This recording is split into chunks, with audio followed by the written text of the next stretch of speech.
हाय, class 10th के अंदर आ गए। ये जो क्लास 10th है ना, ये तुम्हारी लाइफ की सबसे मुश्किल क्लास होगी। इसके अंदर मार्क्स लाना ना बहुत ज्यादा मुश्किल है। तुम्हें बहुत घंटों बैठ के पढ़ाई करनी पड़ेगी, लेकिन फिर भी तुम्हारे अच्छे मार्क्स तो बिल्कुल नहीं आने वाले। अगर ऐसा कोई भी तुमसे कह रहा है ना, तो उसकी बात पे 1% भी विश्वास मत करना, क्योंकि जो क्लास 10th है ना, तुम्हारी लाइफ की सबसे प्यारी, सबसे बेहतरीन क्लास होगी। और इस क्लास के अंदर जो भी तुमने ड्रीम देखा है ना, 95 98% तुम बहुत इजीली लेकर आओगे। लेकिन उस चीज को अचीव करने के लिए ना, तुम्हें कुछ गलतियों को अवॉइड करना पड़ेगा, कुछ मिस्टेक्स को अवॉइड करना पड़ेगा। आज मैं एक ऐसी स्ट्रैटेजी दूंगा ना, जिससे कि तुम्हें यह पता चल जाएगा कि क्लास 10th के अंदर कौन कौन सी गलतियां तुम्हें नहीं करनी है, और आखिर पढ़ना कहां से है, कैसे पढ़ना है, टाइम टेबल क्या बनाना है, सब कुछ एक स्ट्रैटेजी वीडियो के अंदर। तो हाय एवरीवन, मैं हूं आप सभी का अपना प्रशांत भैया। देखो, बहुत सारे ऐसे स्टूडेंट्स हैं जो कि मुझे पहली बार देख रहे होंगे। अभी अभी तुम क्लास 10th के अंदर आए हो। अपना इंट्रोडक्शन दे देता हूं, मेरा नाम प्रशांत किराड़ है, लेकिन प्यार से मुझे प्रशांत सर नहीं बोलते, प्रशांत भैया बोलते हैं। पता है क्यों? क्योंकि ना, इस क्लास के अंदर, इस क्लास 10th के अंदर मैं तुम्हारा हाथ पकड़ूंगा एक बड़े भाई की तरह, और अंतिम तक, जब तक तुम्हारे बोर्ड एग्जाम नहीं हो जाते क्लास 10th के, तब तक ये हाथ छोड़ूंगा नहीं। और इस पूरी जर्नी के अंदर मैं तुम्हें एक एक स्ट्रैटेजी, एक एक मोटिवेशन, जब जब तुम नीचे गिरोगे ना, तुम पीछे मुड़ के देखोगे तो ये प्रशांत भैया तेरे साथ खड़े होंगे। अगर कोई सीनियर इस वीडियो को देख रहा है, तो कमेंट के अंदर अपने जूनियर को बता भी सकता है कि प्रशांत भैया ने शुरू में वादा करा था और वो वादा लास्ट तक निभाया। और ये मैं अब अगले बैच, जो कि तुम अभी आए हो क्लास 10th के अंदर, तुम्हारे साथ भी करने वाला हूं। तो आज हम बात कर रहे हैं क्या क्या गलतियां नहीं करनी है और क्लास 10th कैसे स्टार्ट करनी है। तो उसी चीज को समझाने के लिए एक सिंपल सी स्टोरी समझना। एक बार ना, दो स्टूडेंट हुआ करते थे, चिंटू लाल और मिंटू लाल। दोनों ही एक जैसे थे। दोनों की क्लास 9th के अंदर उतनी अच्छी परसेंटेज नहीं आई थी, दोनों की 60-70 परसेंटेज आई थी। लेकिन अगर आप इन दोनों में डिफरेंस देखोगे, तो ये जो मिंटू लाल है, ये 3 से 4 घंटे पढ़ा करता था, और ये जो चिंटू लाल है, 6-6 घंटे पढ़ा करता था। मतलब ये ज्यादा पढ़ रहा था। इन दोनों की स्कूल सेम थी, ये दोनों सेम किताबों से पढ़ते थे। लेकिन जब फाइनल स्कोर आया ना, जब क्लास 10th के बोर्ड का रिजल्ट आया, तो ये जो चिंटू लाल था, इसका रिजल्ट कम रह गया, 65%। और ये जो मिंटू लाल था, जो कि कम पढ़ा करता था, इसका रिजल्ट आ गया 95%। तो आखिर इसने ऐसा क्या अलग करा? कुछ अलग नहीं करा, इसने बस कुछ गलतियों को अवॉइड करा। वो गलतियां जो कि इस चिंटू लाल ने करी थी, और वो गलतियां जो कि तुम्हें नहीं करनी है। तो वही 5 गलतियां एक एक करके स्टार्ट करते हैं, डिटेल में बताता हूं। सबसे पहले मिस्टेक नंबर 1, यहां पर लिखा हुआ है क्लास 9th का लो स्कोर। देखो, वो जो चिंटू लाल था ना, उसका माइंडसेट क्या था? उसका माइंडसेट ये था कि मैं तो कभी टॉपर ही नहीं बन पाऊंगा यार, मेरे ना क्लास 9th में अच्छे मार्क्स नहीं आए, तो मैं कभी टॉपर नहीं बन पाऊंगा, चाहे मैं कितने घंटे पढ़ लूं, कितनी मेहनत लगा लूं, बट मैं कभी टॉपर नहीं बन पाऊंगा। और यही सबसे बड़ी गलती है। जबकि वो जो मिंटू लाल था ना, उसका माइंडसेट ये था कि ठीक है, 9th में कम नंबर रह गए तो क्या हुआ, इस साल मेहनत करेंगे, शुरू से पढ़ेंगे, और मैं भी टॉपर बन के दिखाऊंगा।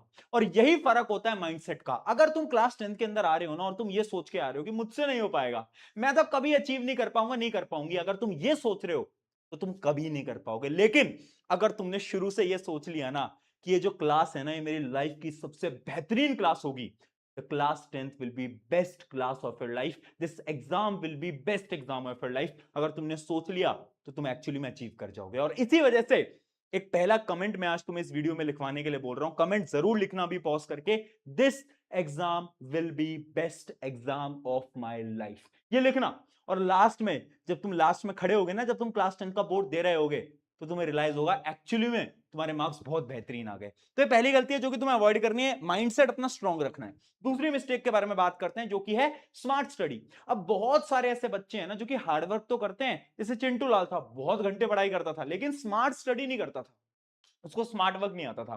स्मार्ट वर्क कैसे करें? वो स्मार्ट वर्क ध्यान ध्यान से सुनते चलना, 4 पॉइंटर्स बताता हूं। सबसे पहले, कितने घंटे पढ़ना है? तो देखो, ये सवाल आप सभी के मन में आ रहा होगा, जो ज्यादा घंटे पढ़ता है क्या उसके मार्क्स ज्यादा आते हैं? ऐसा बिल्कुल नहीं है। अगर तुम शुरू से हर रोज सिर्फ 2 से 3 घंटे भी पढ़ रहे हो ना, मोर देन सफिशियंट है, इनफ है तुम्हारे लिए। लेकिन शर्त एक है कि जब तुम पढ़ रहे हो ना, तो तुम्हारा पूरा फोकस पढ़ाई पे होना चाहिए। अब बहुत ऐसे बच्चे हैं जो कि यहाँ पे 6-6 घंटे पढ़ते तो हैं, लेकिन आधा समय उनका इधर होता है, आधा फोकस इधर होता है, कभी वो इंस्टाग्राम पे रील चला रहे होते हैं, है ना? तो वो नहीं करना है। चाहे सिर्फ 1 घंटे पढ़ो, 2 घंटे पढ़ो, कोई दिक्कत नहीं है, लेकिन हर रोज पढ़ो। और ऐसे पढ़ो कि तुम्हारा पूरा फोकस तब पढ़ाई पे होना चाहिए, बाकी तुम्हारा दिमाग इधर उधर नहीं जाना चाहिए। ये पहली चीज है स्मार्ट स्टडी की। दूसरा पॉइंट, टाइम टेबल। क्या टाइम टेबल बनाना जरूरी है? हाँ जरूरी तो है, इसके लिए मैं एक अलग से वीडियो बना दूंगा अगर तुम बोलोगे तो। लेकिन अगर तुम टाइम टेबल नहीं बना रहे हो, एक स्ट्रैटेजी बताता हूं, daily target strategy. Daily target strategy क्या बोलती है? हर रोज आपको अपने टारगेट्स लिखने हैं। जैसे कि मैं रात में सोने जा रहा हूं, उससे पहले मैं कल के टारगेट्स लिख लूंगा कि मैंने एक पेपर उठाया, उसमें मैंने अपने टारगेट लिख लिए, target number 1, target number 2, target number 3, और कल मुझे वो तीनों चीजों को अचीव करना है। मैथ्स का एक चैप्टर, साइंस का एक चैप्टर, एसएसटी का एक चैप्टर। जब तक मैं वो पढ़ नहीं लेता तब तक मुझे सोना नहीं है। तो टाइम टेबल से अच्छा है तुम डेली टारगेट की एक शीट बनाना स्टार्ट कर दो। अभी से अगर प्रैक्टिस करोगे तो आगे बहुत तुम्हारा फायदा हो जाएगा। Third point, subject wise strategy. देखो यार, तुम्हें पता होना चाहिए कि कौन से सब्जेक्ट पे तुम्हें ज्यादा मेहनत लगानी है। जैसे कि अगर तुम पूछोगे अपने सीनियर से जिन्होंने इस साल क्लास 10th का बोर्ड दिया है, मैथ्स का एग्जाम टफ आया, मैथ्स का एग्जाम टफ आया, तो इस वजह से तुम्हें पता होना चाहिए कि इस साल तुम्हें सिर्फ एनसीईआरटी प्रैक्टिस नहीं करनी है, मैथ के अंदर तुम्हें और प्रैक्टिस करनी पड़ेगी, बड़ी बड़ी किताबों को सॉल्व करना पड़ेगा। ये जो सब्जेक्ट वाइज स्ट्रैटेजीज है, साइंस कैसे पढ़नी है, एसएसटी कैसे पढ़नी है, ये सब तुम्हें क्लियर होना चाहिए। और इसके लिए भी तुम्हारे प्रशांत भी तुम्हारे साथ खड़े रहेंगे, और इसमें भी मैं तुम्हारे लिए स्ट्रैटेजी वीडियोस ला दूंगा सब्जेक्ट वाइज कि कैसे पढ़ना है, नए पैटर्न के हिसाब से। अगर पेपर टफ आ रहा है तो कौन कौन से रिसोर्सेज से तुम पढ़ सकते हो, सब कुछ मैं आपको बता दूंगा। बट आपको भी पता होना चाहिए कि आखिर आप सब्जेक्ट्स को कैसे स्टडी करने वाले हो। Point number 4, lack of self study. ये ना बहुत बड़ा पॉइंट है। ये ना बहुत बच्चे गलती करते हैं कि लेक्चर्स देख लेते हैं। अब तुम मेरी यूट्यूब पे वन शॉट वीडियो देखोगे, है ना, लेक्चर्स तो देख लोगे, लेकिन अगर तुम रिवाइज नहीं कर रहे हो, सेल्फ स्टडी नहीं कर रहे हो, तो कोई फायदा नहीं है किसी भी लेक्चर का। तो सेल्फ स्टडी करना बहुत इंपॉर्टेंट है। ये 4 पॉइंट है किसके? स्मार्ट स्ट्रैटेजीज के। ठीक है, फिर आते हैं थर्ड मिस्टेक की तरफ। थर्ड मिस्टेक क्या है? How to study. यानी पढ़ने का तरीका ही नहीं आता ना बहुत सारे बच्चों को। तो एक्चुअली में पढ़ने का तरीका क्या होता है, एक एक करके बताता हूं। सबसे पहले, एनालाइज एंड सेट टारगेट। यानी तुम्हें पता होना चाहिए साइंस के अंदर, जैसे कि मान लो आपके 13 चैप्टर है, आपको पता होना चाहिए, ठीक है 13 चैप्टर है। अब आपको पता होना चाहिए कि इन 13 चैप्टर में से आप फिजिक्स को कैसे पढ़ोगे, केमिस्ट्री को कैसे पढ़ोगे, बायोलॉजी को कैसे पढ़ोगे, और टारगेट सेट करने हैं। टारगेट क्या होता है? जैसे कि अगर मैं एक आइडियल टारगेट तुम्हें बताऊं तो अक्टूबर महीना जो है, अक्टूबर के महीने के अंत तक आपका पूरा क्लास 10th का सिलेबस कंप्लीट हो जाना चाहिए। फिर तुम आगे बैठ के रिवाइज करोगे। तो ऐसा एक टारगेट होने चाहिए तुम्हारे पास कि पहला चैप्टर मैथ्स का, पहला चैप्टर एसएसटी का, पहला चैप्टर साइंस का तुम कब तक कंप्लीट करने वाले हो, एक टारगेट बनाओ। ये टारगेट बनाना भी बहुत इंपॉर्टेंट है। ठीक है, इतनी चीज क्लियर होगी। अगली चीज, NCERT plus question bank plus notes. NCERT करोगे, एक क्वेश्चन बैंक ले सकते हो, मैं भी अपने क्वेश्चन बैंक लाऊंगा, तुम्हें बता दूंगा। और नोट्स, नोट्स खुद के बनाना। देखो यार, अभी ना हम साल की शुरुआत में, जब एग्जाम में 10-15 दिन होते हैं ना, तब दूसरों के नोट से काम चल जाता है। अगर तुम अभी से खुद के नोट्स नहीं बनाओगे, लास्ट में जाके पछताओगे। अभी से सुन लो मेरी बात। तो नोट्स बनाओ, खुद से बनाओ, खुद से बनाओ नोट्स। क्लास के दौरान नोट्स लिख लिख के बनाओ, राइटिंग प्रैक्टिस भी हो जाएगी। अगला, writing practice plus calculation mistake. एक तो लिख लिख के चीजें करनी है, लिख लिखने की प्रैक्टिस करनी है, स्पेशली इंग्लिश हिंदी के अंदर तो बहुत प्रैक्टिस करनी है। और कैलकुलेशन मिस्टेक, पता है कैलकुलेशन मिस्टेक तुम क्यों करते हो? क्योंकि तुमने कभी नोट करा है तुम मैथ को कैसे सॉल्व करते हो? गलत तरीके से सॉल्व करते हो। तुम क्या करते हो? तुम क्वेश्चन देखते हो, फिर सोचते हो कि अच्छा इस क्वेश्चन में ये करना है, ये करना है, ये करना है, ये करना है, और फिर तुम छोड़ देते हो। यानी तुम पूरी कैलकुलेशन नहीं करते, तुम आधा क्वेश्चन छोड़ देते हो। क्या तुम ऐसा करते हो? अगर तुम ऐसा कर रहे हो तो गलत तरीका है। जब भी एक मैथ के क्वेश्चन को सॉल्व कर रहे हो ना, तो पूरी कैलकुलेशन करो, एंड तक, एकदम एंड तक आंसर निकालो। अगर ये करोगे तो तुम्हारी कैलकुलेशन की गलतियां खत्म हो जाएंगी। ठीक है, ये आपकी एक मिस्टेक थी जो कि तुम्हें अवॉइड करनी है। आगे बढ़ते हैं। अगले मिस्टेक क्या है? सी रूल। सी रूल क्या है? बहुत सारे ऐसे बच्चे हैं ना जो कि पढ़ लेते हैं, मेहनत लगा लेते हैं, सब कुछ कर लेते हैं, लेकिन इस सी रूल को फॉलो नहीं करते। सी रूल का मतलब है the consistency rule. Consistency rule क्या कहता है? आप चाहे कम पढ़ो, मैं कह रहा हूं अरे 1 घंटे 2 घंटे पढ़ लो हर रोज, इतना तो कर सकते हो, 1 घंटा तो निकाल सकते हो ना हर रोज, लेकिन वो हर रोज निकालना पड़ेगा। अब बहुत आएंगे, तुम्हारे मामा की शादी, चाचा की शादी, सब कुछ आएगा, लेकिन अगर तुम आधा 1 घंटा हर रोज निकाल लेते हो, चलो अगर एक दिन नहीं भी पढ़ पाते तो अगले घंटे फिर 2 घंटे पढ़ना पड़ेगा, अगले दिन 2 घंटे 3 घंटे पढ़ना पड़ेगा। यानी पढ़ना हर रोज है। ये होता है सी रूल, कंसिस्टेंसी रूल। अगर तुमने कंसिस्टेंसी बना ली ना खुद के अंदर, मैं गारंटी से बोल रहा हूं ये क्लास तुम्हारे जीवन की सबसे बेहतरीन क्लास जाएगी। और मुश्किल नहीं है, डरना नहीं है, बिल्कुल भी घबराना नहीं है। ठीक है भाई, आगे बढ़ते हैं। अगला पॉइंट है फॉलो लेस टीचर। ये फिफ्थ एंड लास्ट मिस्टेक है जो कि हर एक बच्चा करता है। देखो होता क्या है ना, तुम YouTube पे जाओगे, बहुत सारे टीचर मिलेंगे, सब टीचर अच्छे हैं। अब तुम बोलोगे कि यार प्रशांत भैया आपसे साइंस पढ़ लेता हूं, फिर उसके बाद तुम किसी और टीचर के पास जाओगे, फिर किसी और पे, फिर किसी और पे। इससे तुम्हारा टाइम वेस्ट होता है।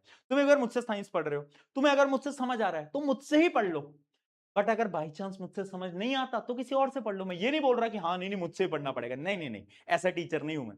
अगर मुझसे समझ आए, एक बार लेक्चर देखना, समझ आ जाता है, पूरी वन शॉट बना रखी है, अगर समझ आता है देखो लेक्चर्स। पर फिर एक ही टीचर को फॉलो करना। सिमिलरली मैथ के लिए, एसएसटी के लिए एक teacher, one and only teacher, बाकी अपने सीनियर से पूछ लेना, वो तुम्हें रिकमेंड कर देंगे। ठीक है, तो एक ही टीचर फॉलो करना है, सबसे इंपॉर्टेंट। ज्यादा टीचर्स को फॉलो करोगे तो टाइम वेस्ट होगा। ये कुछ 5 मिस्टेक थी। अब कुछ फाइनल 1 to 1 टिप दे देता हूं, तुम्हारे बड़े भैया होने के नाते तुम्हें कुछ फाइनल टिप्स देके जा रहा हूं, बहुत इंपॉर्टेंट है, ध्यान से सुनना।